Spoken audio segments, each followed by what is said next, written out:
Hi, my name is Rylan Sietsema, and I'm going to be talking about the fast food industry. The fast food industry is an enormous industry which doesn't deserve its bad reputation. And with the industry being so enormous, there are many great reasons for being a part of this industry. For example, being employed to this industry teaches one many skills, such as management, organization, and team play.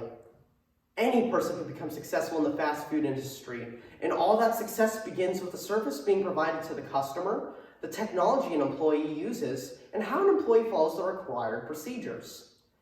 Whether it's delivering food that has been cooked with care or treating the customer with kindness, an employee must always ensure that spectacular service is given to the customer.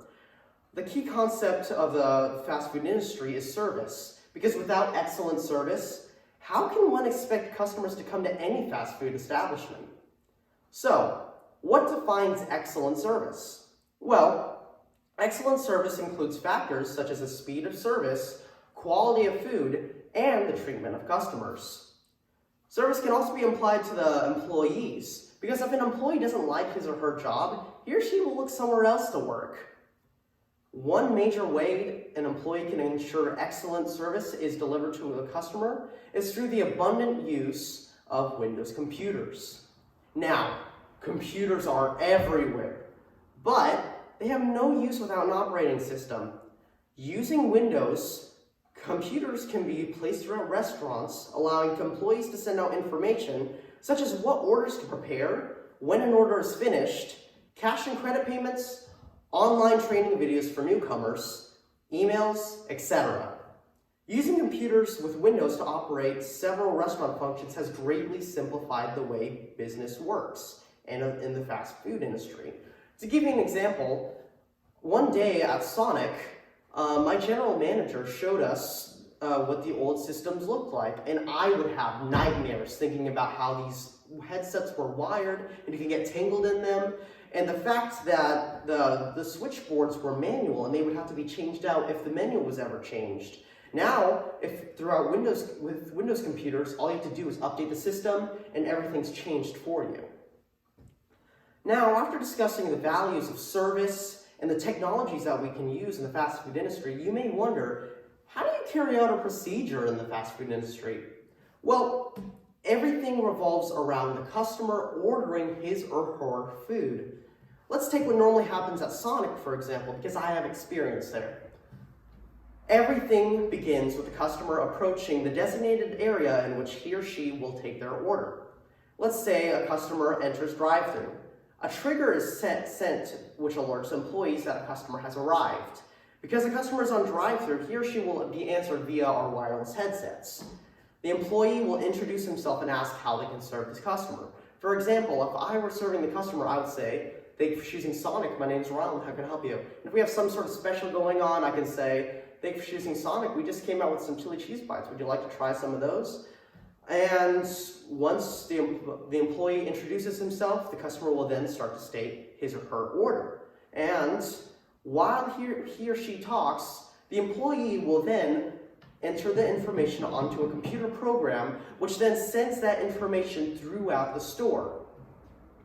Once the customer finishes, the employee will then thank the customer and instruct them to pull forward to the drive-thru window.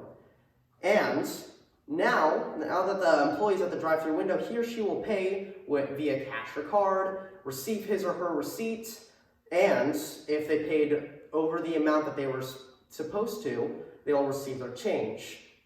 Now in areas of the store where food and drinks are assembled, the employees are responsible for assembling the customer's orders, which they will then put onto labeled trays. Once all the food is finished, the food will be delivered to the customer if he or she ordered any, and the drinks will be delivered to the customer if he or she ordered any. Overall, the procedure is relatively simple once an employee adapts to it. From then on, as a team, employees have to make sure they meet the certain small time frames. For example, at Sonic, we're required to get all food and drinks out to the customer within 3 minutes. And the best part of following these procedures is if one demonstrates that he or she can undergo these procedures with great skill, he or she can receive great benefits, such as raises and promotions. Take me, for example. I started at Sonic just a year ago at the minimum wage of $7.25. But after several months, I proved myself that I have the skills, and I earned a raise to $7.50 an hour. Now, just a month ago, I received a promotion to crew leader, which put me at $8.50 an hour, and then in the next few months, I'm going to be getting another promotion to assistant manager, which will put me at $9.50 an hour. And if I want to keep continuing down this path, I can keep getting raises, going to $10 an hour, eventually $15 an hour. And if I really want to be determined, I can go past the restaurant and beyond into upper management, which will then pay me much more. And this is all accomplished without any education. Once again, any person can become successful in the fast food industry, and it's all accomplished through the excellent service that the customer should receive, the incredible technology we use throughout the stores, and by correctly following our given procedures. Thank you for listening to my presentation, and I hope you may now just think a little bit differently about the fast food industry.